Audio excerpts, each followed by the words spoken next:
Hello, everyone, and welcome back to Valoranting, a weekly show covering all the hot topics in the Valorant community.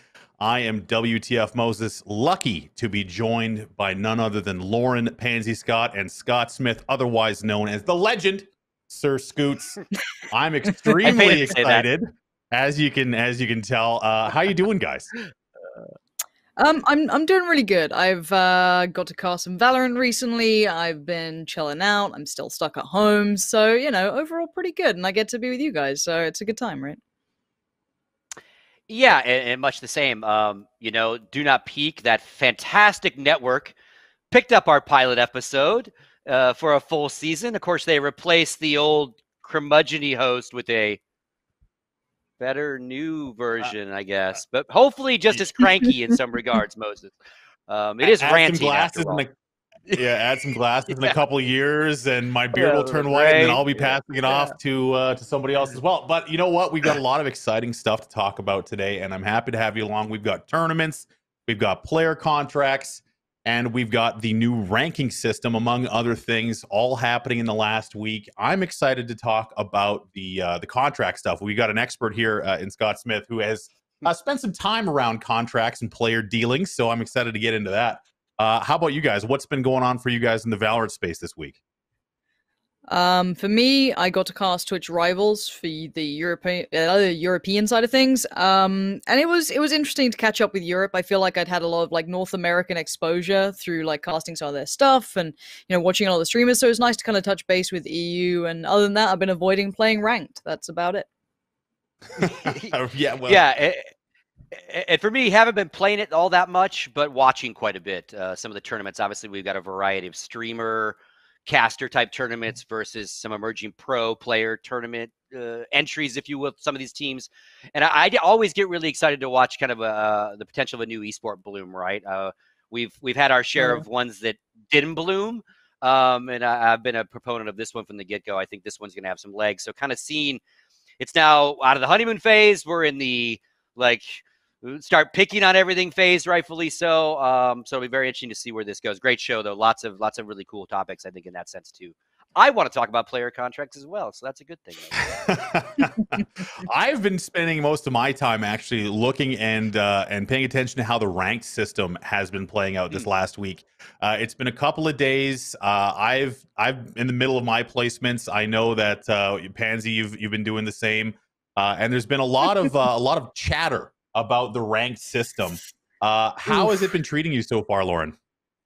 I've avoided it like the plague. And I've got some experience now because of the whole situation right now. So no, I've been obviously mostly commentating and stuff, so I've kind of had my time drawn away from it, and almost happily so. I've had some reports from my close friends that things have not been, all hunky-dory in that regard, so I've tried to kind of take my time on doing it. And when maybe I get a group of people I want to play with, or I have time to really grind it back out, yes, I'll hop back in, but it's a little daunting and not all that reassuring right now. The landscape seems a little treacherous with a certain couple of players who seem to be doing a lot better than everyone else. Absolutely. I think the ranked system, it came out. I wanted it to be there. Obviously, we were learning the game and that kind of thing.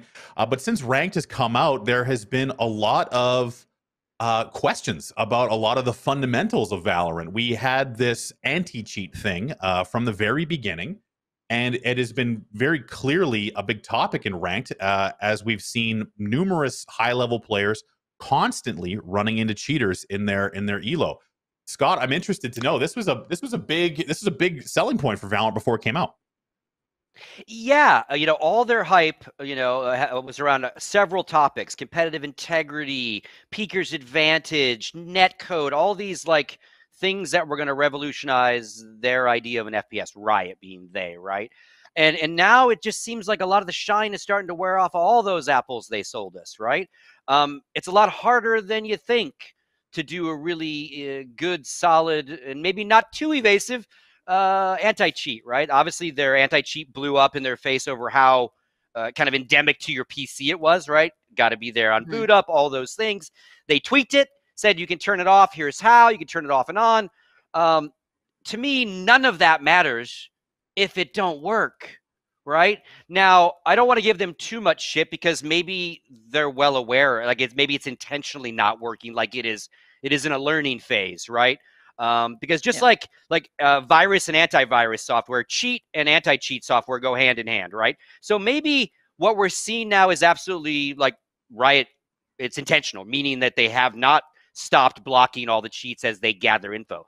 But again, it's turning kind of Warzone-y. Call of Duty Warzone, if you're not familiar, is rampant with cheaters right now, right? Every other tweet on my timeline of someone who's streaming Warzone is, hey, 2 cheaters in this game. And we're seeing that now in Valorant. So if it is Riot's intention to leave the system open to learn, they're doing themselves a kind of a PR nightmare right now because it's very cheat infested. So I don't want to play your rank system, and I certainly don't want to play your rank system while all the cheating is going on, right?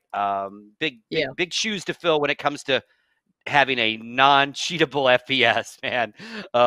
Ask Valve, I guess, right?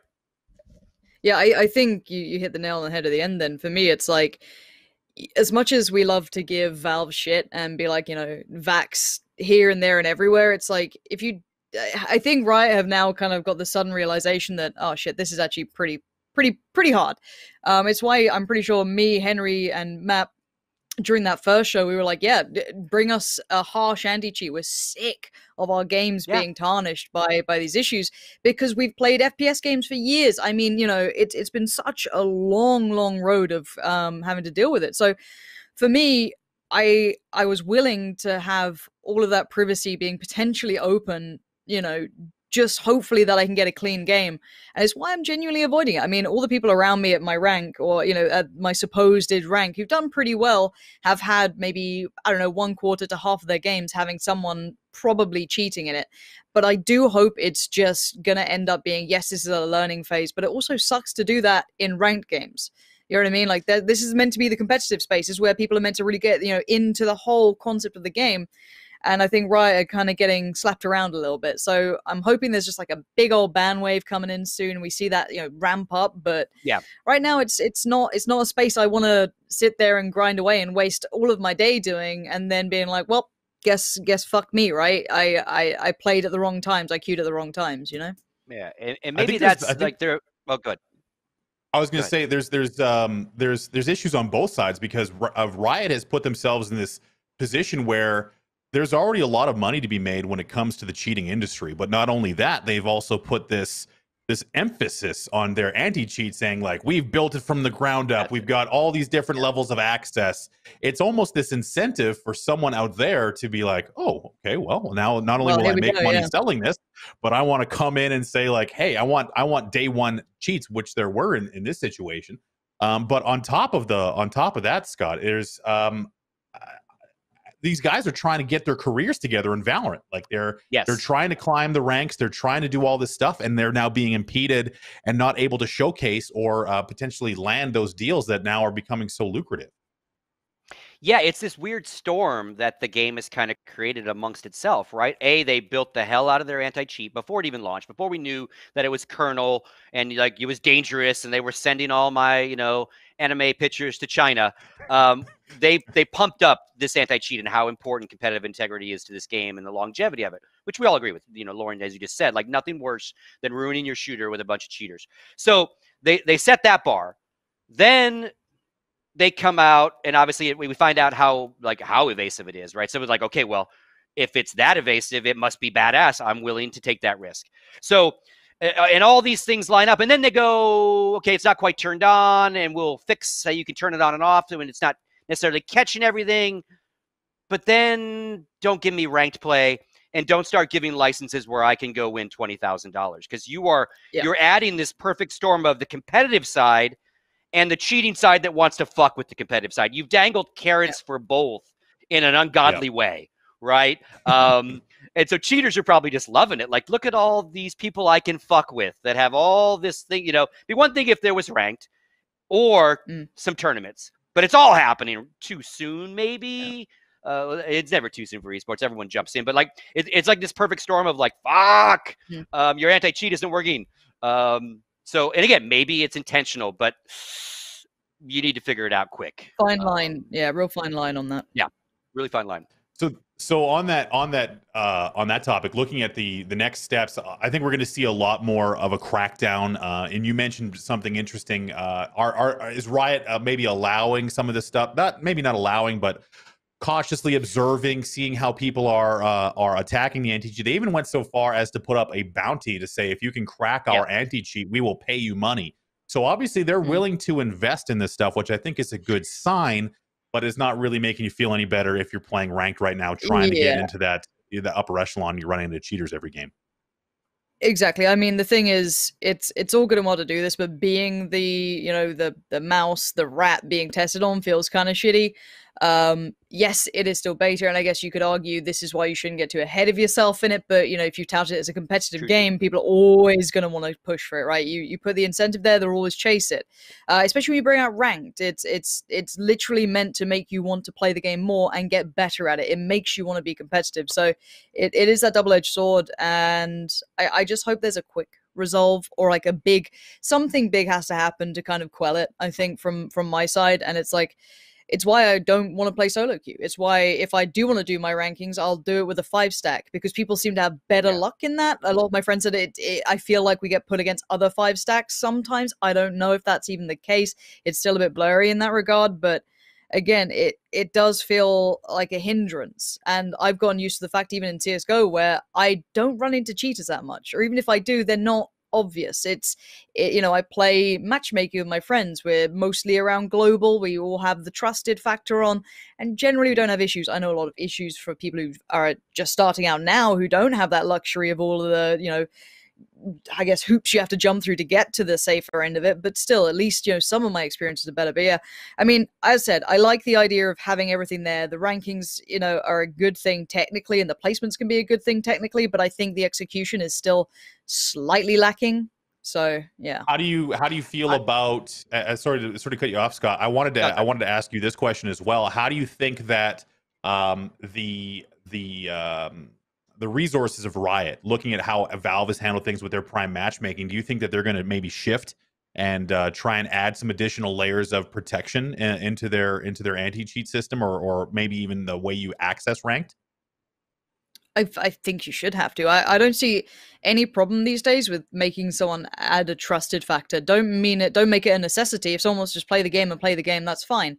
But I feel like the more effort you go to put hurdles in front of people, the less likely it's going to be that you're going to get these sort of scenarios.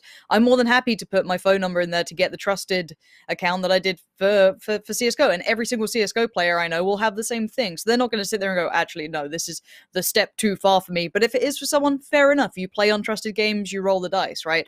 I hope they do. I think, as I said, it's just that little step further that I really want to see happening, even if it means slower queue times. Again, though, this is beta, so I do have to kind of give it a little bit more leeway than I would a fully released game, right? Yeah, that's what I say. We just don't know what their real long-term plans are, and they're not communicating that necessarily part of their roadmap to us. My other thought process would be, and I'm not familiar because I'm not a League of Legends guy, how is Riot's anti-cheat in there? And again, I know totally different type of game, but how is cheating in League of Legends, and how is it handled? Because obviously there are map hacks, and those things are different ways to cheat in a MOBA versus an FPS. But is it a problem in League that they solved, that they just had to tweak their system to solve over here? Or the other side of the coin is cheating rampant in League of Legends, and Valve, not Valve, but Riot really doesn't know what the fuck they're doing, right? In that sense, right? From what I know, I don't know about League, yeah, from what I know in League is that they actually brought this over. This was a kind of turn of phrase that we heard before the game even came out, was the fog of war system. So in League, you actually don't know where the players are until you can physically see them. So you can't map hack because there's no data. Like, your computer doesn't know where the other players are unless you can see them. That was talked about before Valorant came out, how they had basically the same system in place where the wall hacks can detect where players are because you do not have the data on your system. But from what we've seen already, that's been circumvented. Moving on a little bit from the cheating aspect, there's also been talk around the naming scheme, and Valorant as a rank is a little strange, sure. But also the what happens after Valorant. That's something that has been handled differently in other games. Overwatch has got the top 500. League has got the challenger system, and you kind of keep going in that ranking system. But in Valorant, you hit Valorant, which is already kind of awkward, and then what happens? Yeah, I think I'll happily jump on that real quick. Yeah. You had to pop. For me, honestly, I think I wish, because okay, so Riot have come into the perfect position to be able to look at all these other games who have this and go, right, what would people like? What works? How can we foster this really good system and implement it, right? Because they get to kind of chase CSGO's bar technically, and you could argue it both ways around. CSGO, Valve have started to update things a little bit more interestingly and started to, work on their side. But I think having just a standard, like, here's your bronze to Valorant rank it's lackluster. It doesn't do it for me. I was kind of surprised there wasn't more of a League of Legends thing or a Dota thing where you have like the MMR, a number you chase, something that once you hit Valorant, you're like, okay, well, I want to get to the top end of this. I want to be as high up as I can be. Obviously, queue times are always going to be a factor, but that's something else. I mean, you're still in beta. You only have a closed, pool of players anyway. But yeah, I think it's sloppy. I'd have loved to see something creative with that, something including maybe League style of approach with maybe, looking at how Dota does it, how CSGO did it. How can we make that better? How can we improve on this? Because otherwise, as I said, in CSGO, even now, it's like you get global. You're like, well, I guess I'll go play Faceit, ESEA. It's like, well, the big sell of those platforms is, okay, well, they've got the 128 tick servers. They've got, all these anti-cheats. Technically, Valorant was saying they've already have that. You've already got that here. You've got the good tick servers. You've got the good anti-cheat, apparently. But now give me that next goal. Give me something to work towards. Give me that, highest bar. I want to get to that furthest point. So I'd love to see more there. And again, I think if you're going to dangle a carrot, you have to think about the end game of that carrot, right? Which technically there should never be. To your point, I should have a number that keeps going up, even if I'm in Valorant. Which again, let's just call it what it is. That's a stupid fucking name for your top rank. when your name's called Valorant, which is already a weird fucking name that you made up. Like, like if you're gonna go that route, then every single one of your tiers should be some weird fucking made up word, right? That makes no sense. Yeah. It just, like what? Why Valorant? And again, like, who knows? Benefit of the doubt. Maybe the entire rank system we're not seeing it all. Maybe there are numbers behind that we're going to see. But yeah, like, and it doesn't seem like it maybe is that hard to get to if you grind. So is that not even a long enough carrot? And again, I think the guys player who are grinding pool that obviously are badasses. Has something there too, right? Like the amount of players that are actually playing in beta right now is much smaller, and we've already heard about new regions opening, that kind of thing. So I think as time moves on, and Riot has at least been receptive to feedback. They've made some quick changes when things didn't work properly. They've been communicative. Good signs that we've seen from them so far. But another aspect of rank that I think is going to be very important is this: who are your teammates? Who are you playing with? Because everybody knows, if you've ever played a team-based game, especially a team-based shooter, if things don't go well, the first thing that happens is you wind up getting toxic teammates. And that's been a huge topic of discussion. We've had some interesting words from Riot in this way, not in the way you might expect, but toxicity in the game. How have your experiences been so far, Lauren? Honestly, I think this game has bred this idea of being an FPS game. You have to be toxic. You have to be a complete asshole. It's like, honestly, it's such a it's such a shit tier level, like, hot take. It's like, to ever be a good FPS player, no matter who you think you are, your attitude, your communication is just as much of a heavy point as anything else in it, right? Like, it's such a low entry point that people just think like, oh, well, CS is toxic, so I've got to call people fucking idiots and flame. It's like, no, dude, you just play the game. Be good at it. Like, sure, maybe you're the exception of the one player who got good and had a shit attitude. Well done. Like, I mean, Simple, when he was young, was like a bit toxic, but even then, like, it was like such a huge point for him as well. Like, he had to adjust his attitude. He's like the one person who got fucking good, but it's like, it's such a shit take and it pisses me off. And my friends are like, oh, but I thought this was normal. Overwatch is toxic and so CS, so why can't Valorant be? It's like, fuck that shit, dude. No. I was surprised to see, and I think Scott's got some words on this. Anna, we just kind of scrolled through it. Anna Donlan responding to a tweet, the executive producer of the entire project, saying that she does not want a solo queue because it's too toxic. Bro, yeah. I mean, bless her heart for honesty, right? She's calling out the problem, which is, you know, more systemic and not necessarily Valorant related anyway. And that's probably why she felt comfortable saying, even I won't play solo, right? It has nothing to do with my game. It's the mentality of gamers, right? And she's got a point. I spoke to a college class last week, and they kind of asked about toxicity, and especially I'm not a female, so I can't deal with that level of it. But they brought up this game and Overwatch, and because Overwatch, you know, does some muting and stuff like that, and different games kind of tackle general toxicity differently, right? And I said, part of it is we have to go all the way back to the fact that you don't know who the fuck I am, and I got a keyboard in front of me, right? Like, go on to Reddit, go to any subreddit topic, doesn't have to even be gaming, and there's assholes being assholes because they can be assholes, right?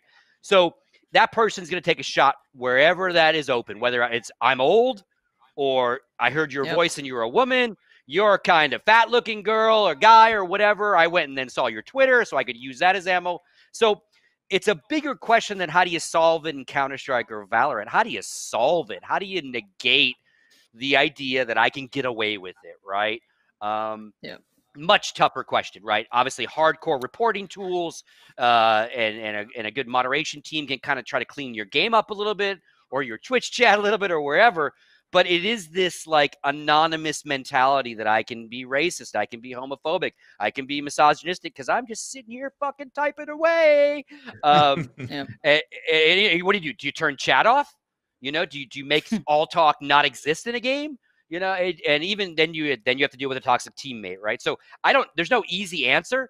But again, just for her to have the cojones, so to speak, to come out and go, I won't even play solo because of this. Like, fuck, okay, shit. Okay, can I just say though, like, fuck that headline, dude. That shit pisses me off so much. Like the headline, the harassment women face. Like, I get it, right? Yeah, people are mean on the internet. I'm a female commentator. I put myself out there with an opinion, and it really pisses off some incels. Like, shit can get real fucking bad. But like, people, as you said, people will find a way to give you a jab, right? And you are low-hanging fruit for a troll. You are so exactly easy right. As a troll, that's it. Right. That's it. And it's like and sadly, sometimes you got to just fucking get on with it. Yes, I could mute all of my teammates, and sometimes I have. Like in CS:GO, I've had to mute every single person because they're gonna just spam the N-word. They're gonna do something that's gonna get me fucked on Twitch, and I'm like, great, there we go. But then also, I'm playing a game that depends on communication, right? You can't play these games like it's PUBG. You can't just run around with your like tiny squad of mates that you've probably pre-selected, and even then, you still have to deal with some fucking idiot. So it's like, I want to see the level of moderation that Rainbow Six has, or something that's a little bit more hands-on than, you know, CS:GO, or I don't really know Overwatch too well for the moderation style, but be aggressive about it. Give people temp bans, mute their accounts. Like, if they're that fucking bad, put them with other toxic people so they have to deal with each other and make a very bad experience. Like, I honestly, I just want people to have to deal with repercussions, right? Like, that's the thing, because you give them freedom because they're anonymous. They'll say whatever the fuck they want, and there's no repercussions. Oh, I you know, whatever, I'm toxic in game, you know. Well, and these two things become way more prevalent, cheating and toxicity, when a game is free. Because if I pay $60-$50, you know, well, you pay $60 anymore, but you know what I mean? If I buy into a season pass, or I'm doing something to enable that online ability, I've got some skin in the game. I mean, Counter-Strike has more cheaters now than it did when it was only $15, right? Just a little barrier of entry stops a lot of this kind of behavior because it's no longer the easiest way to go about it. I can pay $15 or I can go to this free game and fuck with people. I'm going over here. A little bit similar if I'm a toxic guy and I have a chance of losing my account and my account's got all this shit on it, maybe I'll be a little less toxic, maybe not. But again, what are the repercussions, right? If I just make a new account, come back, fuck with you again, done, right? Steam. There's also the tie-in with Steam and how it could affect you in other ways in the Valve Valve sense. Like, you have that VAC ban that haunts you forever, as we've seen used in evidence for other games and that kind of stuff. But in the case of Valorant, it's its own thing. You mentioned it yourself. It's free. Get them the fuck out of here. There's no need for it. They have this kernel level access. Start, you have all the hardware ID, all the hardware information you can get. You have the IP stuff. Ban their credit cards. Ban their their phone numbers, registration data, IP, hardware ID. Ban it all. It's a free game. It's going to be one of the biggest games of the year, if not the next possible decade. Just perma-ban. It's it. I mean, at what point do you just draw a line in the sand and say enough is enough? And, you said something funny that was interesting, Lauren, about how a lot of these guys are kind of filtering over from other games. We saw a tweet from Wanders over the last little while talking about how, and you can read it here, Valorant players are toxic. There are no Valorant players. It's just CS players pretending they weren't bad in CSGO. Dude, and it's not even just that, right? That's the surface level, right? That's the hot take that I agree with. And then there's the next step where it's like players from other FPS games who are like, well, I've seen CSGO and that's toxic, so this is what I must do. It's like, who are you watching? Like, who are these people? Like, what the fuck are you doing? Let's be serious. Like, if you've ever been competitive, like, that's not it. Of course, Londers is like the ultimate troll. He's fucking brilliant, but he's not even wrong. The thing is, like, no, he's not. Oh, of course. Like it just pisses me off, dude. I mean, because like I swear back in my day, like we used to fuck with each other, but these days everything's so accessible though. Everyone's got a mic. I remember playing like 10-15 years ago, you never went on mic. Like no one knew I was a girl for so many years because the first time I spoke to people was on like Ventrilo, or was it Roger Wilco? I think I can't even remember. Roger Wilco, was the old goddamn straight. Yeah. But I mean, like, cool tea I'm showing my age, dude.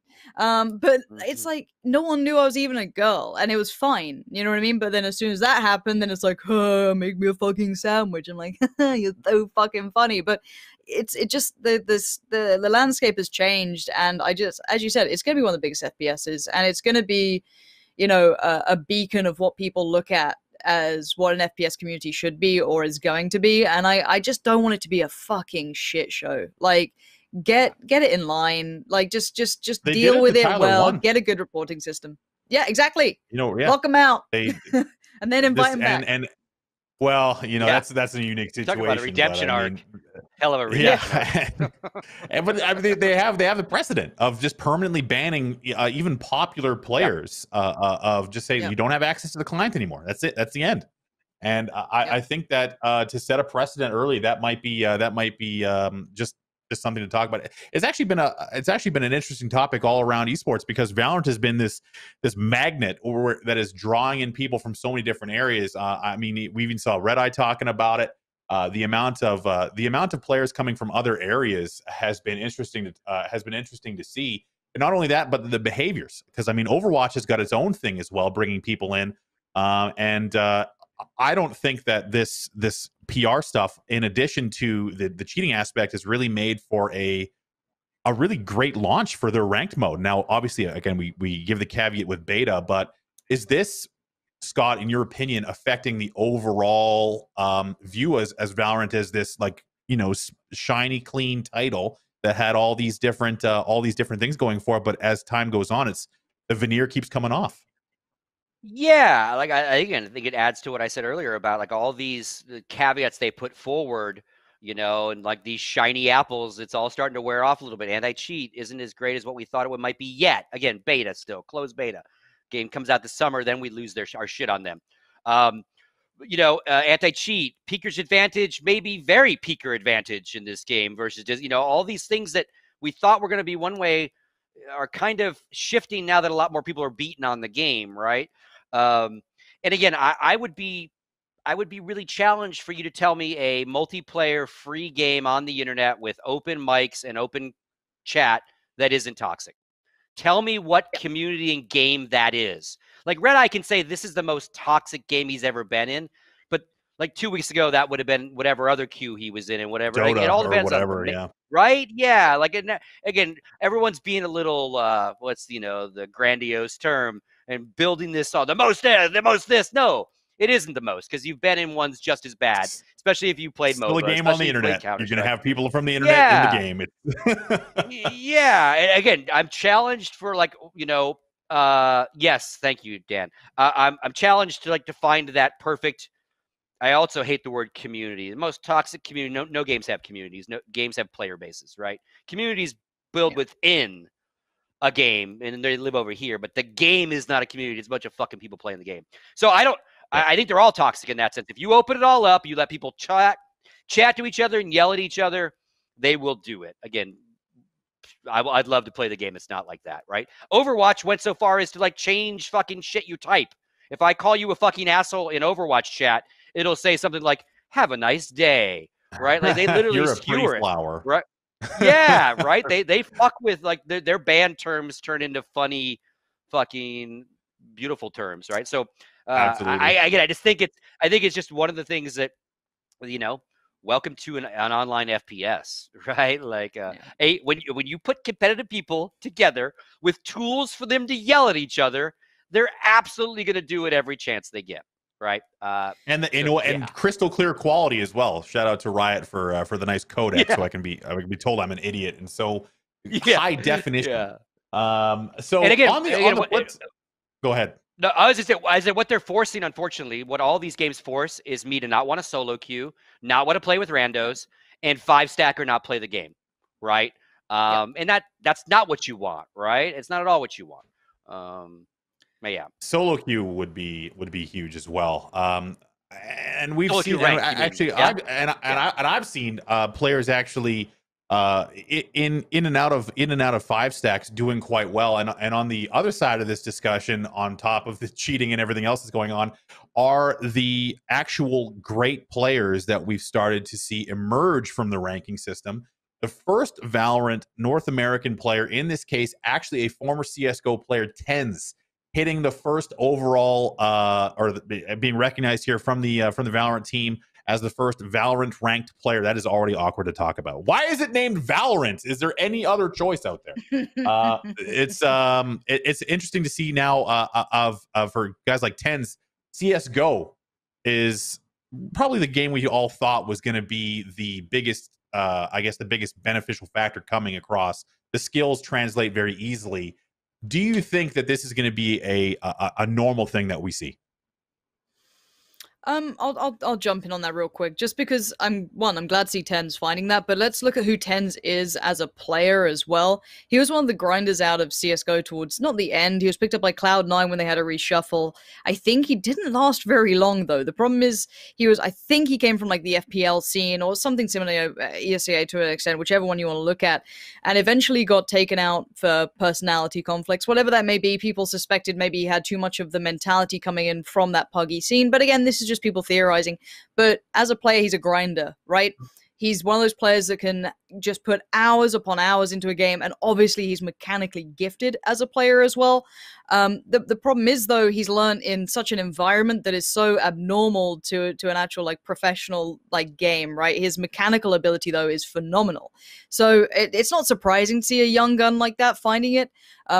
I think you've got to kind of expect a lot of those players who are grinding that ESEA, that FPL rank, especially in CS, will jump into this, because to get into the CSGO teams, it takes more than just that right now. You have to have the full package, right? You have to have some sort of experience there. You have to, prove your worth again and again and again, whereas with Valorant is such a good entryway for them to kind of build themselves a good reputation to start with, get that sort of, prestige by their name, and then build off the back of it.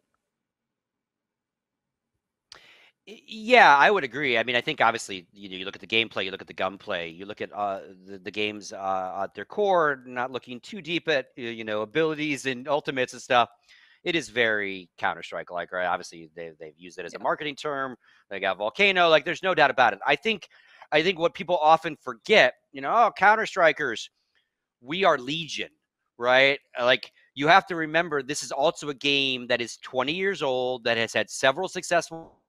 So like millions of people are ex-Counter-Strike players, right? Not talking about pros like Tenz or like even that tier, but like as a cultural game, as it comes to FPS shooters, it is the gold standard. There's a lot of us that have played this game over the years in some regard. So we already get a money system. We get a round system.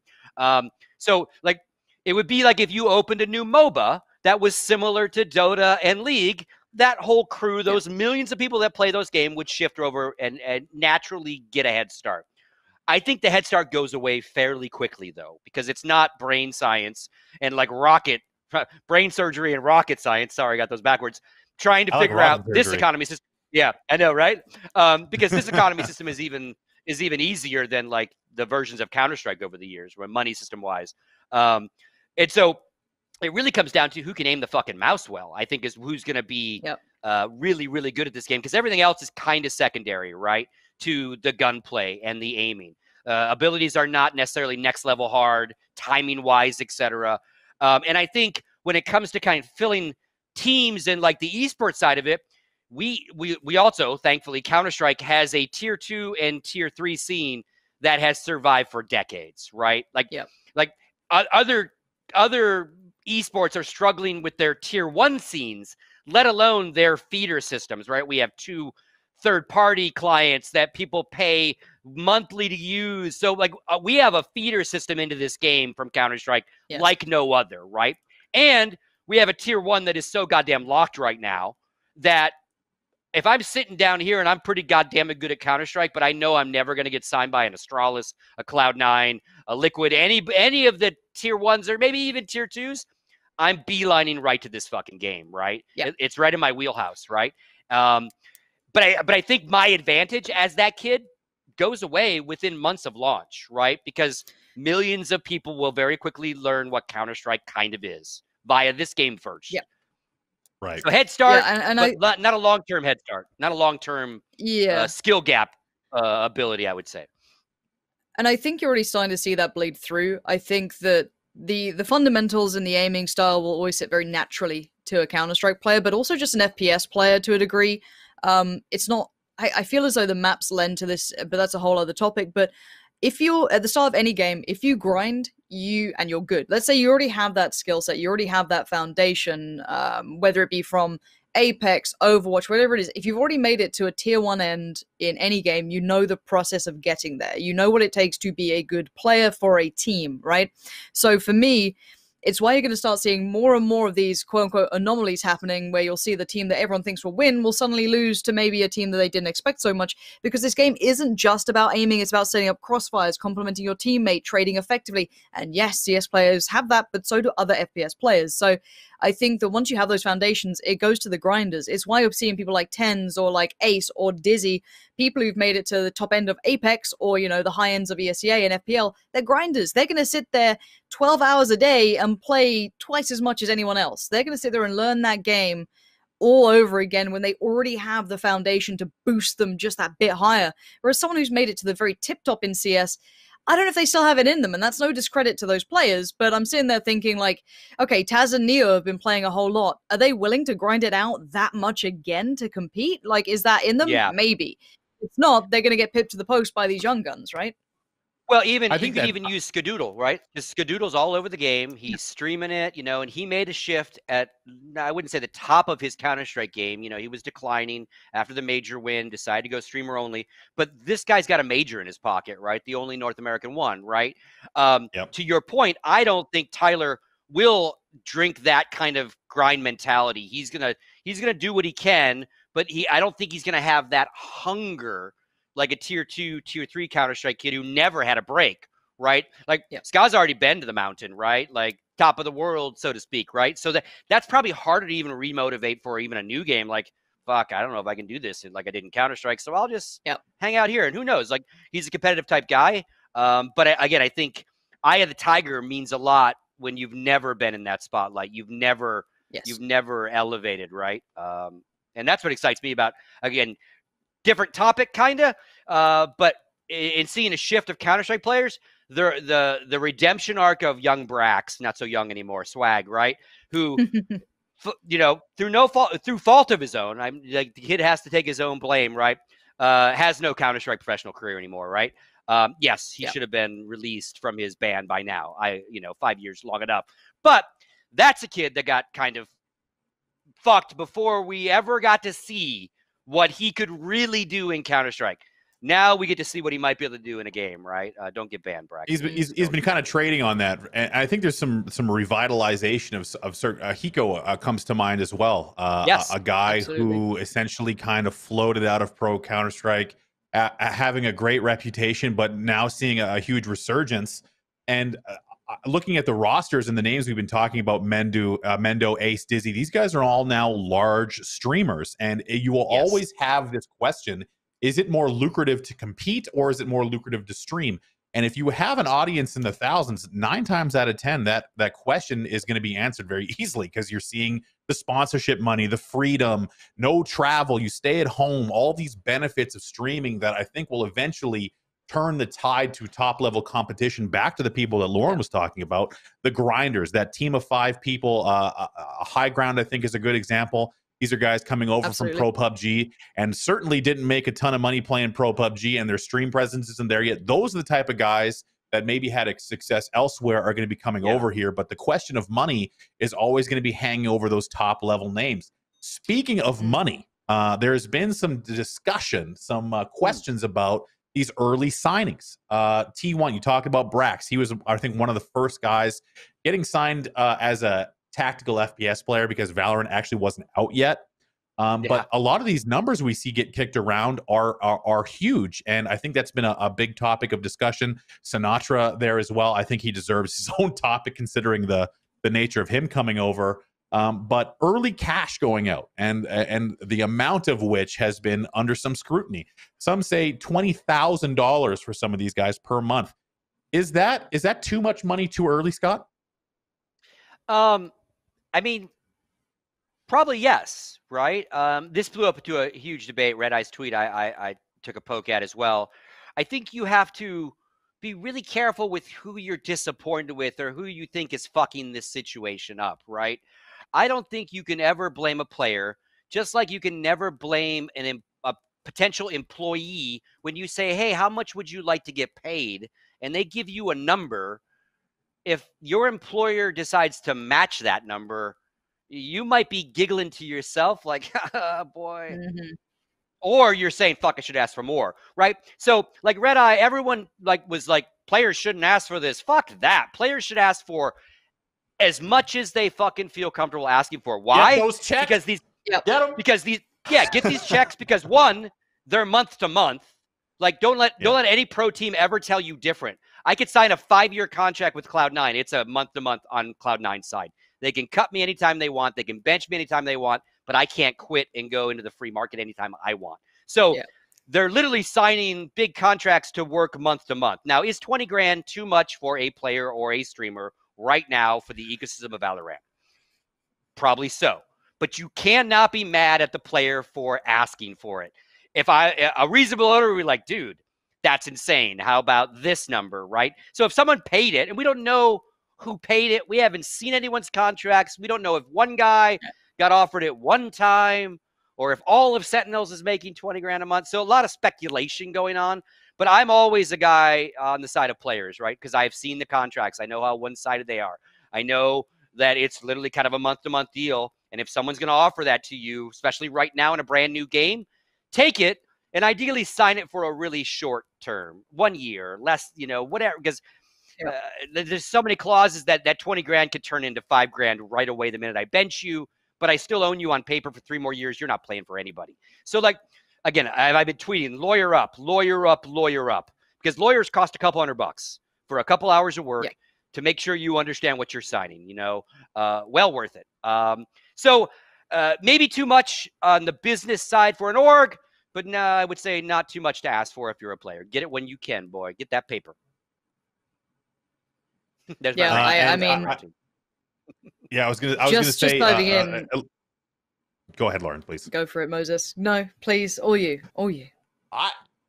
There's no situation for any of us. If you're sitting across a desk for someone says, "I'm going to pay you $20,000 a month, basically sight unseen, to play for my org," if you're a kid or any, it's $20,000 a month. Even if that's 10% less, 10% more. We don't, like you said, Scott, we don't know the numbers. But there's no person in their right mind who's going to say no to this, especially when your overall goal, no matter who you are, is to be the best or make the most money doing the thing that you are best at. You're never going to say no to that. And realistically, the onus is on the orgs. They're setting the pace, setting the tone there. But there's the longevity, the health of it, because if you're setting these numbers at this astronomical price, it's already happened once in CSGO, where we see these numbers kind of being locked in long term, and it makes it difficult to enter the scene. It might be more damaging than anything right now to have these big contracts going out early, because that will make it so maybe orgs are not as interested in coming in early, which overall I think reduces the infrastructure a little bit. But I just kind of want to boil it back a bit as well and look at the rest of the scene. So Riot already said it's going to be an open circuit for however amount of time. Eventually, it might turn into more of an LCS-style format, but for the foreseeable future, it's open circuit, which is good for teams, good for owners. Because you look at Call of Duty World League, you look at Overwatch League, League of Legends, branding availabilities and to sell your actual product and your team is fucking limited. Like, geez, you can't have Cloud9's branding on half of them. You can't have your sponsors here. But if it's an open circuit and you're heading to a DreamHack, you know, an MLG or whatever it may be, I don't even know if MLG is still running, but the point is, whatever it may be, you have an opportunity. And you've just signed some of the biggest streamers with the most hype, who've been grinding the most, playing in every invitational. I mean, getting a streamer on board isn't bad, because that's huge exposure constantly in a game that's up and coming. You've got a competitive player now coming in as well, in all of them. It's like, yes, it's a huge sum of money. Get it while you can. But honestly, compared to some of the other opportunities out there right now, where you're going to invest in PUBG, you think you can afford a CS:GO tournament, like, you know, tournament-ready team? No, of course you can't. You can't pay any of those contracts. So, you know what? If you can afford a good-looking sort of approach to maybe Valorant that has a high potential of kind of reaching a good competitive pinnacle, maybe 20 grand's a little much, but somewhere below that, I don't think it's a bad investment, honestly. Yeah. And again, another thing to keep in mind, as a team owner, your business is to scout and find the next big games and the next big players, right? It is a non-stop thing. You don't just stop and go, okay, I got Counter-Strike and Rainbow Six, we're just done.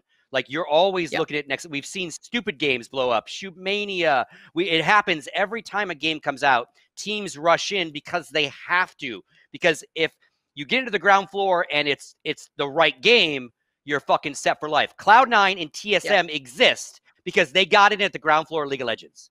They did not exist as companies before League of Legends, right? Right place, right time. Now, arguably, some of the biggest brands on the goddamn planet, right? So, like, part of this is a guessing game. It's a risk that you're taking with you and your VC's money that, like, this game's going to blow up. Riot's going to jam it into a big platform eventually, and maybe we buy a franchise. Maybe we're right there with them. Other side point, there's money to be made on paying a player and then selling a player. So let's just assume it's Sinatraa, right? Because we don't know. Say it's Sinatraa and he's 20 grand a month. I've signed him to a 3-year deal and plan to think that 3 years means more for them, right? Oh, I'll get 3 years worth of 20 grand. No, you're actually not guaranteed any of that. But let's just assume that's the logic we live in. Now, 6 months down the line, I as a team decide, you know what, maybe not a game for us, or it's getting locked into a world that we can't afford. It is going to franchise. Sinatraa is still bad, right? Well, guess what? My buyout clause for Sinatraa is $500,000. Or it's $250,000. Let's even lower it. $250,000. I paid him for on 6 months, and I had 6 months of Sinatraa exposure for me and my brand as he played for us. I just made money on that deal. Is it a bad deal, Red Eye? Yeah, I mean, I think what you said is so good there, because I want to highlight as well, like, I think people don't know, like, the audiences out there don't know so much these days, is like how much tournament organizers pay for, not team owners necessarily. You know, TOs pay hotel, flights, you know, everything. You know, team owners aren't forking out hand over fist for all of these tournaments they might have to go to. This is a very different matter these days. I swear, people are like, oh, why don't they allow 7 players in a CSGO team? It's like, you want to be the TO flying out 7 players internationally, putting them up in good hotels now that are bare minimum 4 or 5 star. It's like, TOs are the ones getting kind of fucked over sometimes. Like, as much as people think there's a secret money tree hidden in the back that they can just, you know, pull from, it's a little bit of a different scenario these days. And I'm glad that Scott brought that up, because it is such a varying landscape. As I said, I think 20 grand's pretty high, but I mean, as you said, down the line, you sell them off for a big chunk of money. Who cares? You've made your money back, right? Yeah. And You know, you nailed it on the head, and you nailed it on the head too there, Scott. Talking about Sinatraa, who I think arguably is probably the biggest story of the week. Having these contracts and these things come in. Sentinels just went and poached the reigning MVP of the Overwatch League, the San Francisco Shock. I'm sure are not particularly pleased to see him leave at all, and he decided to just retire. He's out of there. He lost his passion. He says it in this twit longer that we're just looking at here. But he has essentially put the Overwatch League in this really awkward position. He's got skins coming out in the game, and he's not even going to be in the league when they arrive. Yeah. I mean, this is a nutty one, and not necessarily unexpected because again, Overwatch as an esport is definitely having some health issues. It didn't help that their whole homestand scenario of like moving home and the league actually doing the first steps towards what it's supposed to be like just got totally fucked by COVID. And then, you got a guy like, these players signed last year, a couple years ago, depending on their contract. When I signed, there was no banning of my heroes, right? The characters I play cannot fuck me financially in the sense that I don't get to play anymore and screwed up the meta. The meta always changes anyway. So, Sinatraa was already on the bubble of not playing all the time, being a very competitive guy. He just did an interview with Jacob Wolf at ESPN, and these are the kind of things he was talking about. It's like, I'm a really competitive guy, and I felt I wasn't going to just take a paycheck. Other players will sit and not play and don't care and will take a paycheck. Not for me. So maybe he saw the writing on the walls, wasn't going to get any more play time. Maybe he was going to lose his spot on the team, and again, these guys have to live kind of season to season, month to month, regardless of what pro, obviously some esports are more like you're an LCS player, you're a top Counter-Strike player, you're probably pretty set. But this game has never really hit its stride. It's always been in question by guys like me. Like, are they doing this right? Are they fucking this esport up? So for a kid to see an opportunity to shift his skill set, for all these things that lined up for him, it's even funnier that he was MVP and he has a skin coming, right? Because this season is not necessarily the same Sinatraa as last season for Overwatch either, right? In the sense of his play time and all those things. And it makes perfect sense. Again, it goes back to get it when you can, right? Now, he's retiring from Overwatch because legally that's what he do to contract probably, right? Use the word retire. Because he can't just quit and go join another team. To see which will allow him to actually do this mid-season, right? Obviously, he found a loophole, or Shock was cool enough to say whatever, go, But I think at some point they just kind of say, Scott, that it's he's retiring. I mean, he's leaving the game. Like if he was trying to retire and then come back for a different team, maybe that would be a little bit more of a no-go, but I don't know. And the question is kind of, is Valorant going to kill Overwatch League? Because it's, is Valorant going to kill CSGO? Is Valorant going to kill this? Lauren, and then kind of leading into this, I'll leave you with my opinion, is that I think that Overwatch League is doing a good enough job of killing itself and doesn't really need to have help from outside of the stage. Icing on the cake. I mean, okay, in my eyes, I don't think it's gonna kill Overwatch League. I don't think any game really kills any other. I've heard it a million times. This game's gonna kill this. This game. I'm tired of that. I think it might burst the very, very falsely created bubble around Overwatch. I mean, it's definitely been falling apart at the seams for some time. This kind of very inflated bubble it sat in. I think you saw casters leaving once they saw the money was, and the money wasn't looking so good anymore. Like, who am I going to upset by saying that? The point is that sometimes you have to ride out a game. You come in, you see it's got potential, and you're going to get a paycheck. And you're like, yep, that's it. There I am. Let's just graft this for a year, 2 years, whatever it is. Cool. I think if anyone thought the Overwatch League was self-sustaining and was completely kind of pumped up very superficially, then they're stupid. And I think the players are now realizing that as well. I think they've come to the end of their tether. I've been seeing a lot of the European guys who definitely looked around initially. But then also, when it comes to Overwatch, a lot of people got into it because they saw that potential bubble as well. I look at some of the EU players who I know, like Linkser, like Taimu. I knew these guys from Dirty Bomb and like this tiny little game. They were FPS players before, and no, they could never make it in CSGO because that was just not in their wheelhouse. And Overwatch Overwatch was the only game that could really suit their playstyle. So they jumped onto it, made a career out of it, ran with it. Absolutely awesome. Why wouldn't you do that? But I think this game might burst the very superficial bubble that has surrounded Overwatch League, and you might just finally get to see what it's actually made of rather than what it's being presented as. Yeah, and you have a similar also, situation with the sorry, TF2 Scott, go guys, ahead. right? It's some of the TF2 guys who were awesome at TF2, but that game never blew up, never had a payable scene, right? Obviously a very entrenched, decade-long fucking scene, but like no one gave a fuck but them, right? So why would they not go after this brass ring? And then when realizing that this brass ring might be done, why would you not move again? Like this weirdness that talent like you and players have to be loyal when we're not like football, we're not like basketball, where in some regards that skill set won't transfer from one sport to another. FPS transfers to FPS, MOBAs transfer to MOBAs. You as an individual will transfer differently, but like why? I just love reading some of where's the loyalty in this caster or this player? Loyalty? Fuck you. What the fuck's loyalty? Loyalty in the fucking Bills, right? Yeah. You got loyal for. It ain't for fucking you to tell me what I'm loyal about. You can get a little bit of shit. And especially doing in talking about Valor, you fell out. Counter-Strike only from not you all in chat. You people are lovely. Unfortunately, I think Scott Overwatch is being League currently has abducted found by a Scott's UFO. internet, dude. He's got his IP address. Splinters in the back, dude. They're cutting the wires, man. Get him off the internet, dude. I think there's a dangerous kind of I mean, the loyalty aspect. This is a little inside baseball, but I mean, there's no such thing as loyalty in business. You play the game. You see it in pro. You play the game to the best of your ability until a point there's someone better than you, and then you get replaced by that person. It's the same way. Casters, players, everything in esports. It's just you're replaceable. There's no such thing as loyalty. So in the Sinatraa point, the last case, believe me. Yeah.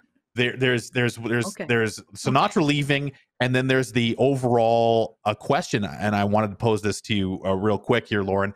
There's a chance that Valorant goes through the same process that Overwatch did. You know, it's a hero-based shooter that has balancing issues that might be difficult to overcome in the future. But I wanted to hear what you had to say.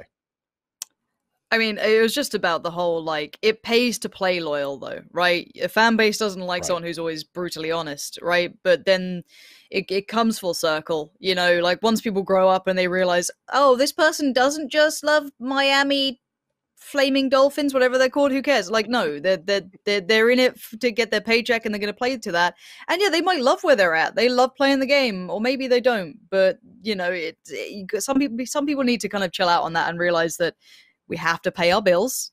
We are very fortunate to pay our bills this way, and no one's taking it lightly. But you know, you play to you dance to the song they're playing.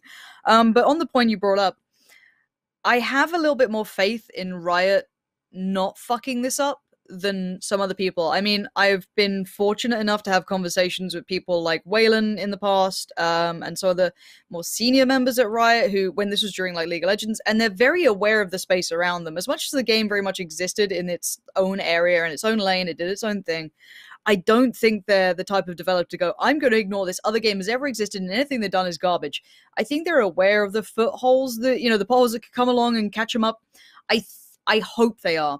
I'm going to give them the credit until they kind of fuck it up the first time, right? Like, it could happen, but I think considering the way they approached it first, right? You look at how they said they're going to leave an open circuit for a while and they're going to see where it's at down the line. I was quite surprised to see that from Riot. I kind of thought they'd go, this is our product, we're going to keep hands on, we're going to make it, you know, an LEC circuit or an LCS circuit, and we're just going to in-house it straight away. I think they've realized a sustainable way to approach a game like this is keep it open market for a little while, and when it gets established, bring it in-house. I mean, it's what I wanted for PUBG for so long, but now that's so far beyond the point, it doesn't even matter, right?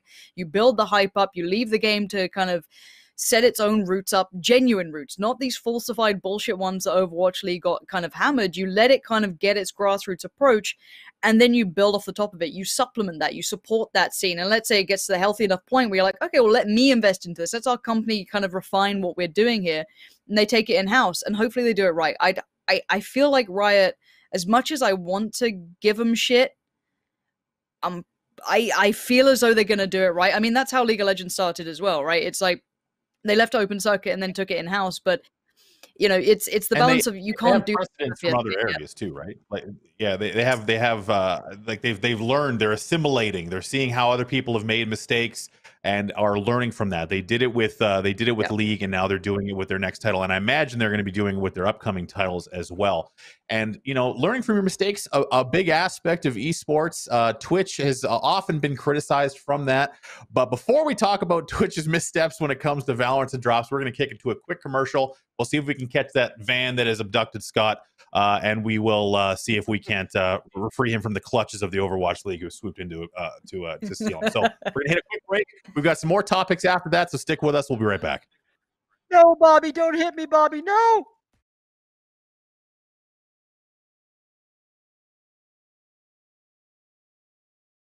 Welcome back to Valoranting. I'm WTFmoses, joined by Pansy and Scott, who's been recently freed from a nondescript van driving down a street. And luckily, the pantomime skills have not degraded over time. We have already covered a bunch of topics. We have still to talk about. I'm interested to talk about actually Twitch tournament results and some nerfs to the first through the first patch, I should say, in closed beta. First thing I wanted to talk about, and this was actually a larger topic through the first couple of weeks, recently addressed the Twitch drop situation with Valorant. People kind of abusing it.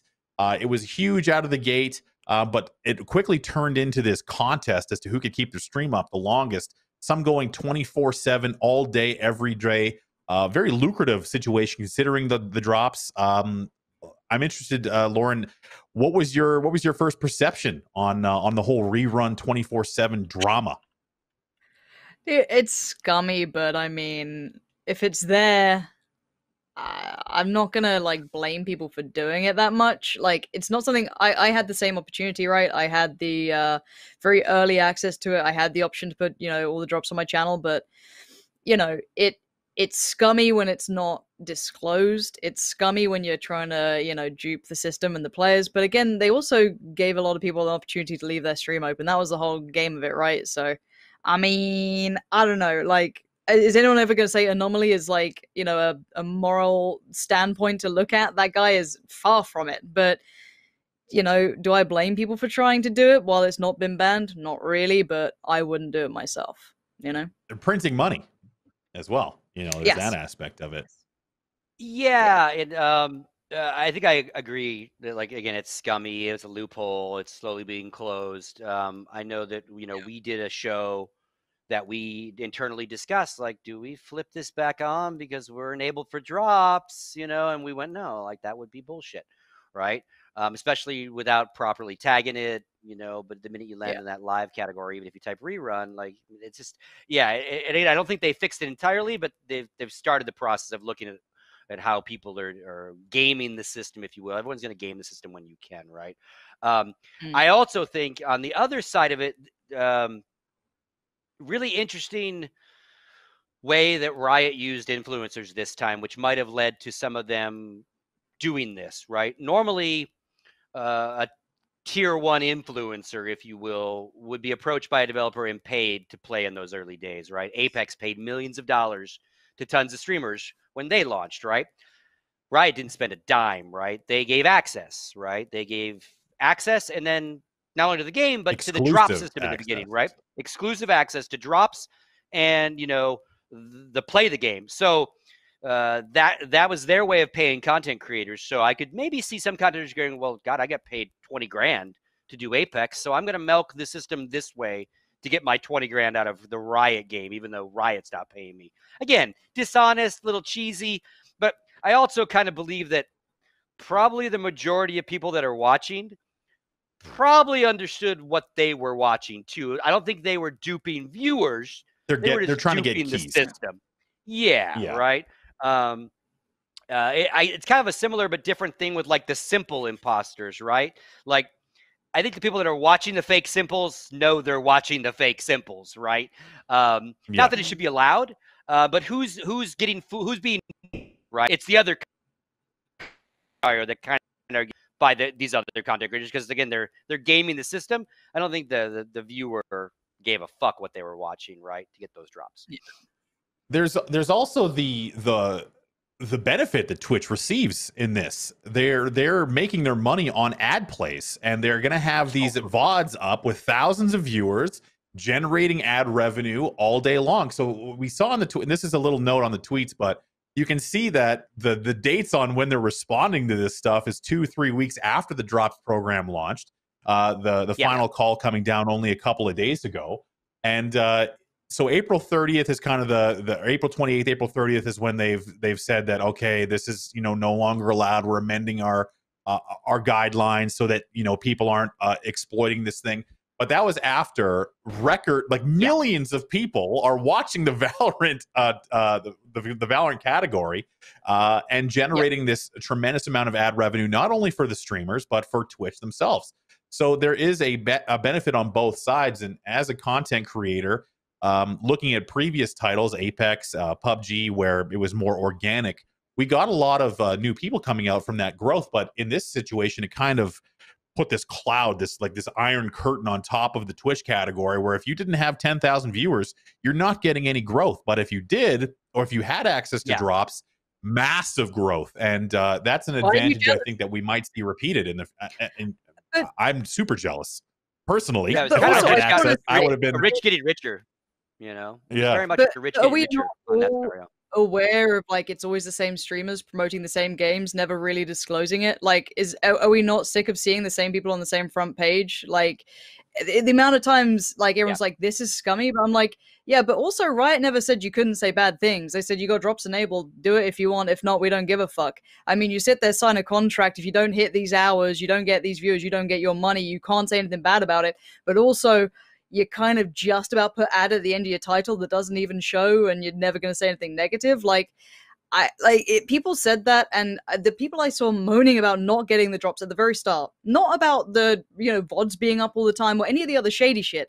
They were mad that they didn't get it, and they're used to having the slice of the pie. They're the ones who had all the charms in Rainbow Six. They're the ones who had all these other incentives to have people in your channel, and then they're getting pissed off because they didn't get the slice of the pie. And I'm like, I get it. The system isn't always fair, but also you've been on the receiving end of the other systems like this. So like, let's stop playing this like ambiguous, like I'm here for the people. It's like, no, you want to get drops on your channel because you're mad you don't have them. Deserve to see Valorant content, and it has nothing to do with money or anything else of that nature. And don't quote me on this. I think that there were people that were bitching recently of the rerun VOD system that were actually doing it themselves 3 weeks before when the first embargo lifted. Absolutely. Because like, I almost called a few of them out. I'm like, wait a minute, you were doing this yourself on that first night. You went to bed and you were what are you talking? Now you're bitching? Come on. Yeah, it's you millionaires bitching. It's the same. I kind of think it's you're playing the system based on the rules available at the time. So if I was in that position, I have to say I would be doing it too. Because it's massive amounts of cash. I mean, and I'll use Summit because I watch him a lot, but I mean, he had 25, 30,000 subs, which is an incredible amount of subs. And then a couple weeks later, he has 85 and 90,000 subs. That is way more worthwhile than any amount of money that Riot would pay you, because it's temporary and you have to do all this other stuff. Whereas that growth, those thousands upon tens of thousands of followers don't go away.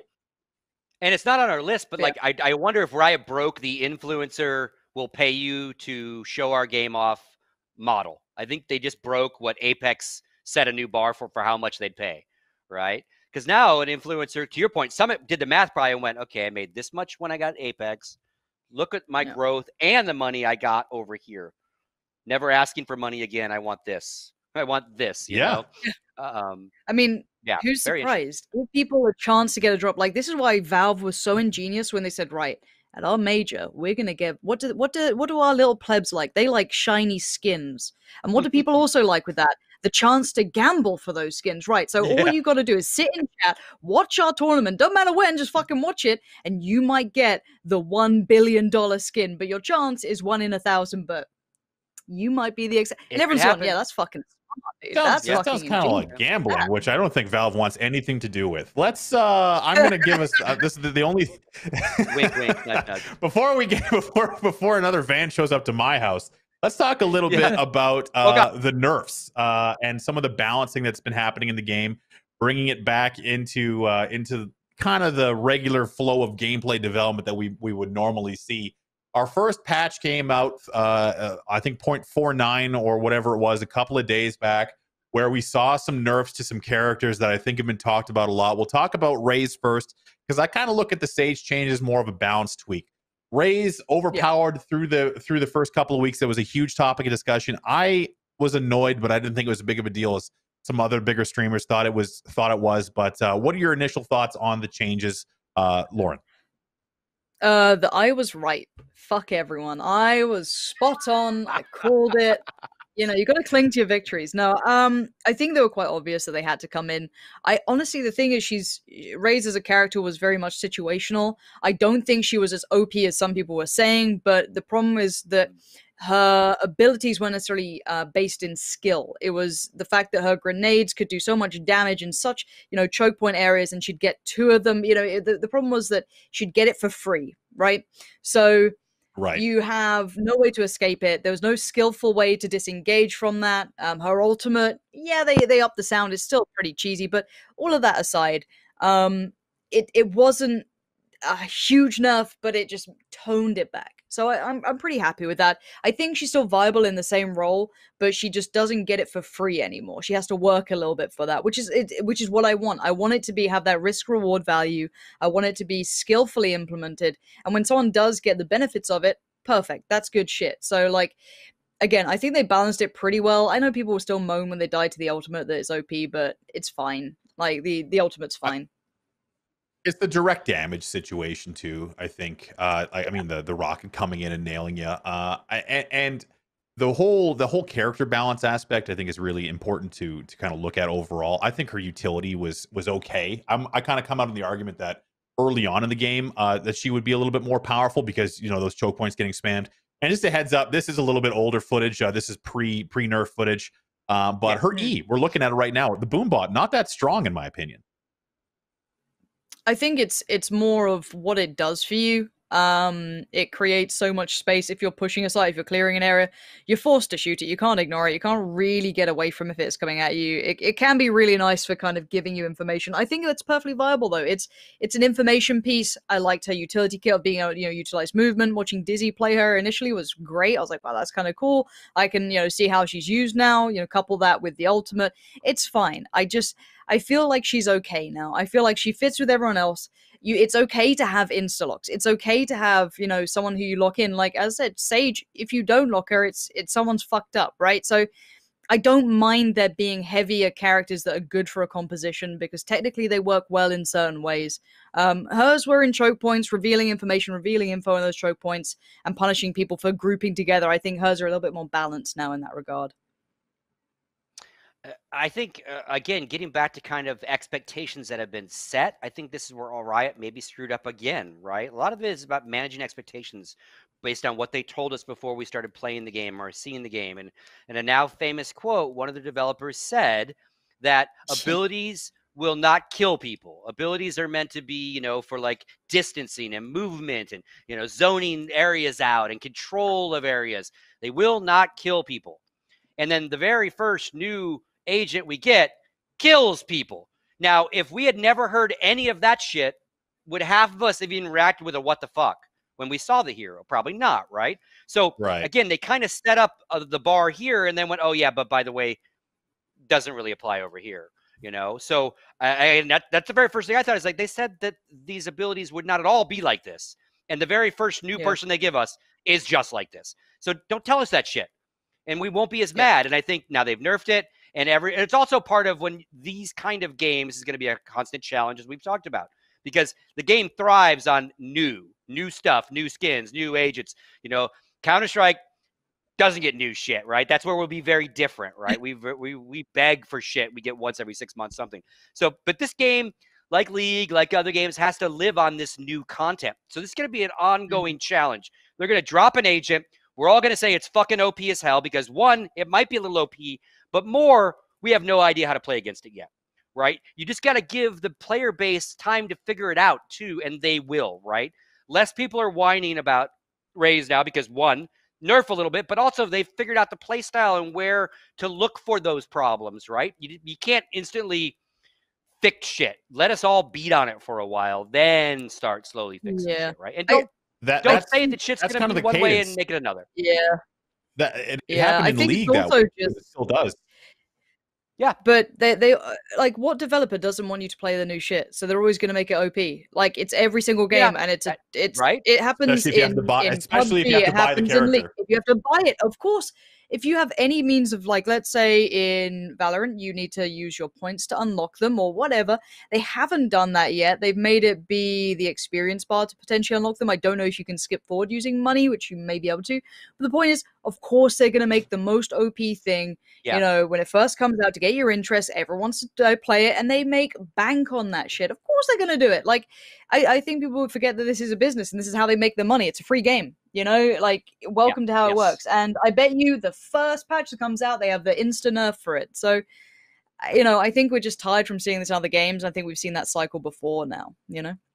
We might have to show, I want to talk more about how Riot will, and this is more of a theory craft, is the League model where, like, new characters come in, you purchase them, they're overpowered, they get dialed back, they eventually get integrated, but that would really be disruptive to competitive integrity. Now, obviously, in League, I think they do manage when characters are allowed to be played in League play. I'm not entirely sure how that all plays out, but if we're looking forward to the overall esports aspect of the game, which I think is arguably one of its main pushing points, is will they have the wherewithal to bring these OP characters in and then have it potentially disruptive? That was a big issue in Overwatch, how the game constantly changes all the time, and players were burning out on having to learn all the different synergies and that kind of thing.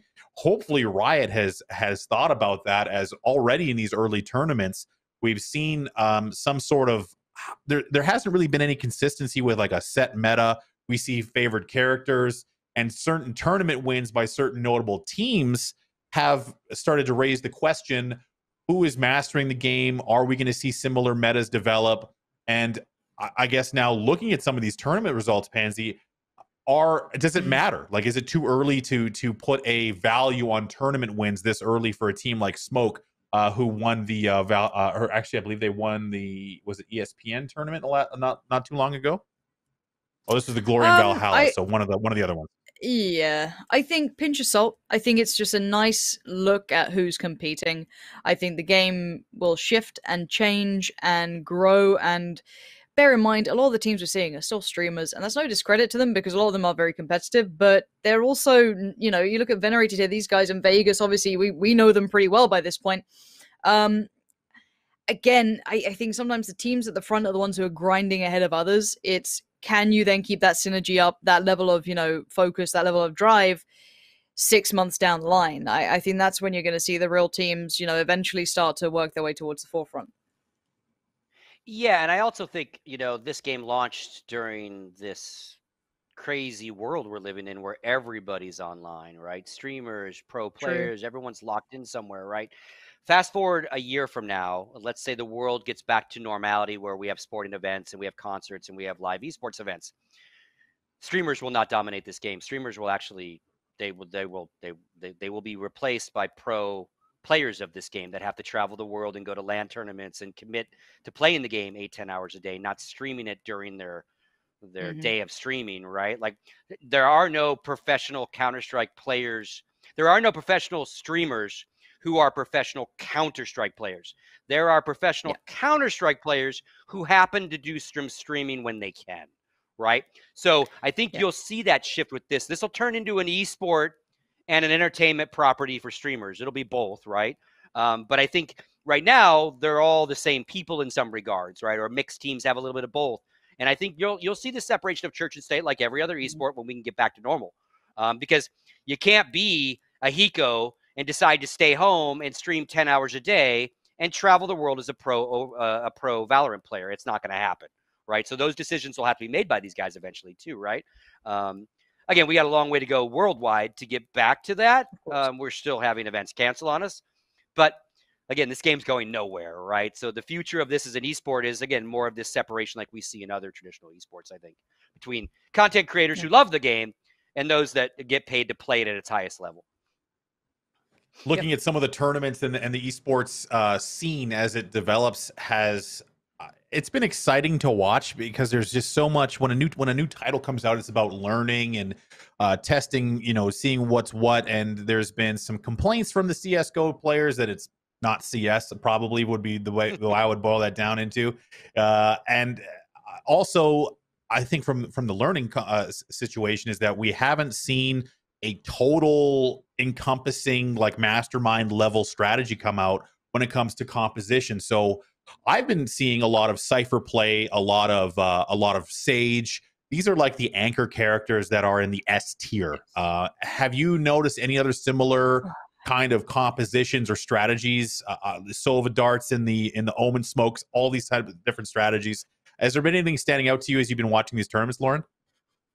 Honestly, I'm always happy to see variation on the standard, and I'm glad you brought up, Cypher being an S tier, because somehow people still decide to argue with me he's not that strong, which is just absolutely dumb. But the point is, I think that I'm liking they legitimately are. The one thing I saw coming out from certain teams was the double information play, because we all know that Cypher isn't as strong on attack necessarily, whereas Sova does maintain some of that strength. And we saw them being actually coupled up, which was actually a very unique composition, which I liked. I like seeing small little switches here and there. I think it's fun to see. You saw Viper coming out, not just by the devs or not just on Split, but actually across the board now. People are experimenting. I think they've understood the core concept of what can work, right? You need smokes, you need probably a flash, and you want your heals and some information here and there, right? For free, ideally. People are starting to look at the toolkit in a bigger way, I think, which is good, and seeing not necessarily just, what's strong in general play, but what's strong against high-tier players. What works against other good players, not just what works in a pub game. So I think we're starting to see teams experiment a little bit more. I think we're seeing teams kind of work out what works specifically on maps. Bear in mind, things could change as well. The way the veto systems work out right now is very weird because there's only 3 maps in a pool, so a best of 3 can be, let's play the same map 3 times in a row, potentially, some of these tournaments, which really fucking sucks sometimes. But, I mean, I got so sick of seeing literally the same map 3 times in a row. But I think right now I'm enjoying seeing teams experiment because they've understood the concept, right? They already get that, yes, I should have a brimstone. Yes, should have this, and this. They know that already. But now they're going, okay, well, this is what we need to achieve with those. Can we do it with something else in a different way? Or is that the best way and the only way?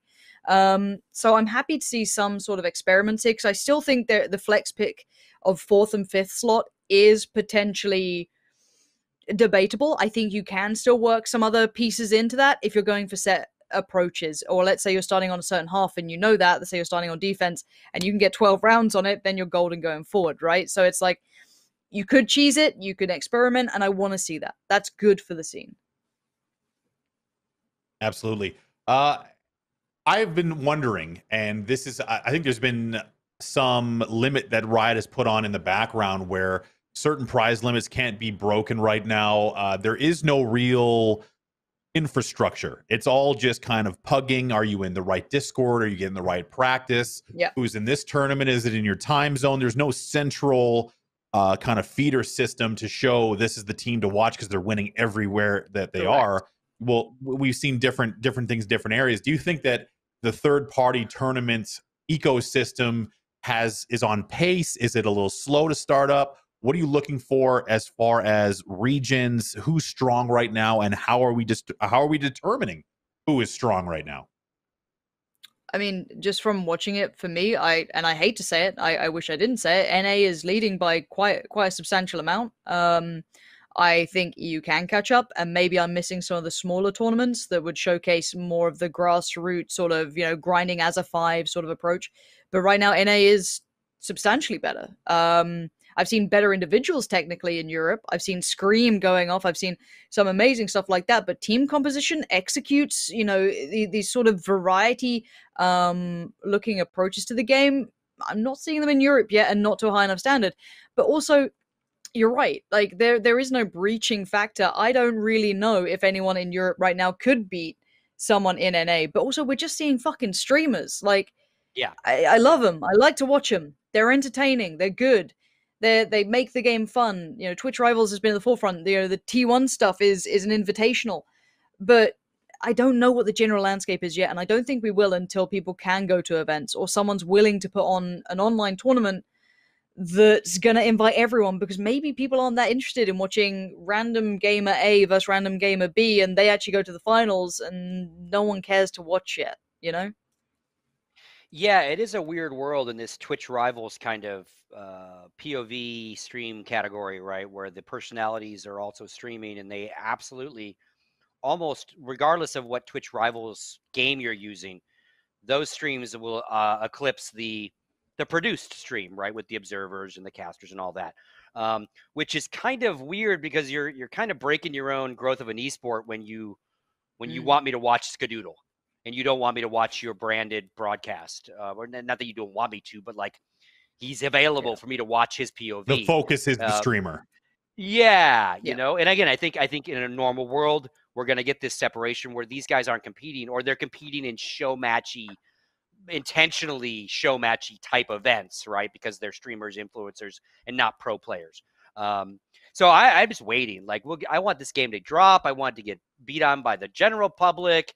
You know, like in a year, we're going to see where this is as an esport, maybe 6 months. Because right now, like, first thing, if I would bitch and moan, like, you can keep telling me that you got Sal Garazzo and you're going to be just like Counter-Strike and you're all these great fucking things that Counter-Strike is and isn't, and you drop a dog shit observer tool on me, how fucking dare you? Right? How much money do you not have that you couldn't properly flush out a spectating tool before today? That blows my mind. Are you a little indie developer like Blizzard? How do you not build something like Half-Life TV, the tool, not the website, already? That half the reason we have to watch Twitch Rivals content is because the spectating tool is fucking garbo. It shouldn't be garbo, Sal. Sal, you're Sapphire. It's not Sal's part, right? Obviously, Sapphire is Sal's wife. She is one of the best observers on the planet when it comes to Counter-Strike and other games. Like, so it blows my mind that, and I'm sure Sal was, I'm sure a lot of them were like, we have to have a tool. We have to have a tool. And someone said, no, we don't need a tool yet. No, you should have launched with a badass fucking spectator tool. Because you got people giving away $20,000. I did get an email, actually, just as you were going off on what is considered a normal discourse on the topic. They do now have the ability to no clip, so you're welcome. They've recently added that. They're problem solved. Can I get my mini map back with icons, maybe? I mean, can I get the health files back? Can we specifically observe some players? Like, you all can bitch about Raze. You bitch all you about Raze being OP, but this shit is what pisses me off. And guys like Alchemist, it's like, how can I properly do cool shit with your game when your tools are like 20 years old? I want to see demos, or not even demos. I don't want to see demos. I want to see the next generation of, like, I can go online and pull any match through API and I can watch it in real time. None of this console bullshit that we saw through CS. That's what I would like to see personally, because that's how the game grows. If you can create the content, if you can get the angles, understand the tactics, drill all this stuff down, that's what's important to me. And we talked a little bit about regions recently. I think within the last 24 hours, Korea now has access to Valorant as well, which is going to change the landscape. They opened up 3 regions, actually. Korea, Brazil, and a good chunk of Latin America, the LATM region. So, yes. So, let's go. The Koreans and the Brazil, like, now we're talking about Counter-Strike. Brazil. Right? Like, Latin Americans love Counter-Strike. But guess what? They also love trash talking. So it's all going to be, and then you got Korea, which is, like, again, like, if they grab this game, fuck. I think that this Yeah. next week actually is going to be, and sort of cut you off, Lauren. This next week with Korea coming in, I think someone mentioned to me, there's already a Korean 5-stack like topping the ELO in North America as it is. So now that the entirety of Korea has access to it, that's going to be really interesting. But we are running out of time for this week, so I want to say to Lauren, any final thoughts? I'm waiting for China to get the game, dude. Once it hits China, man. once it hits Korea, it's a GG, boys. It looks like Overwatch and it shoots like CS. Like we're all done for. Enjoy it while you can in ANEU, you know. Yeah, enjoy it for now, and then China #1 is gonna just flood on in. I for one welcome it, dude. I'm ready. I'm excited to see that scene because I've always missed it in CS, right? It was never part of it, so I'd love to see that coming in and being something quite fun. But yeah, no, overall, looking forward to seeing how the game keeps shaping up. I think week by week it's changing. And honestly, it's been nice chatting with you guys. It's been pleasant. It's been good fun. I'm not the most cynical person here. It's good. Well, we'll see. Well, we'll see. Scott, any closing thoughts? My tea. Yeah. Again, I'm really excited about the future of this game. Right, I think it's going to take a while. And again, you can complain about Riot's corporate structure and their struggles over the years and their lawsuits all you want. But I think as a game, again, more regions opening, this is going to open up this kind of FPS to the world that Counter-Strike was never really going to crack in the same way. Cartoony, easier to digest, all those things. On top of that, really excited that we got the show up and running. We did decide, Jason and I and the gang decided to do this weekly. But once we all at Do Not Peek get back into our normal studio, we'll be firing up The Breakdown, which is my weekly show. And our goal is to have several weekly shows. So this was great that this game dropped. We liked it. It made sense. I was never going to be a long-term host of it because, again, I got a company to run with Jason and I got another show to do. So glad we found you guys. I know, Pansy, you're going to dip in and out when you're freelancing and when you're available. But really excited that we can, dump another weekly show on our crowd. And again, it's right up our wheelhouse. Derek couldn't be happier to have young Scoots on board, so to speak. Not afraid to give your opinions. Thanks, Dad. Hell of a good-looking guy. And yeah, so I just really excited that as a company, even during this bullshit we have to deal with COVID, we're able to kind of drop something new and different. And again, I want to get back in that studio so bad, so I can have my ranty show. I'll dip in on your guys' show once in a while when it makes sense. But we'll get treated. But that's it. Yeah, great first episode. I'm glad the network picked up the pilot episode and got a new host. That's for sure. Me too. And I'm sure speaking on Lauren's behalf, we're all happy as well. So thank you guys for watching. Don't forget to check out Do Not Peek. Follow the Twitch channel you're watching right now at twitch.tv/DNPeek. Same on Twitter, on YouTube at Do Not Peek as well. This show is, of course, produced by the wonderful Ian and Daniel behind the scenes. Thank you guys for watching. We'll be back 11 a.m. Pacific time for more Valoranting next week. Until then, we'll see you guys out there.